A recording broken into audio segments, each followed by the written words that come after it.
జైపూర్ మండల కేంద్రంలో తెలంగాణ ఆవిర్భావ దినోత్సవం సందర్భంగా జెండా ఆవిష్కరించడం జరిగింది. ఇందులో భాగంగా Congress party DCC general secretary Rikkula Srinivas Reddy మరియు కాంగ్రెస్ పార్టీ మండల అధ్యక్షులు ఫయజ్ మరియు అధికారులు, MRO, MPDO, Congress party senior నాయకులు పాల్గొనడం జరిగింది.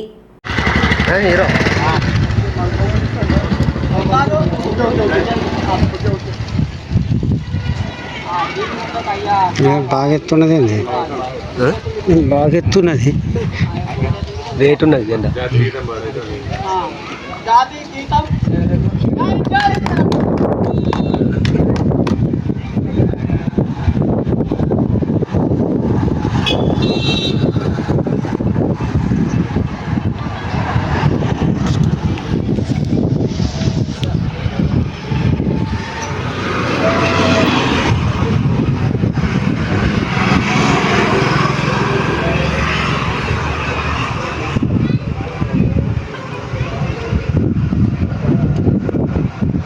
చిన్నోడు జరుగు, వాళ్ళు మంచిగా అత్తలేరు.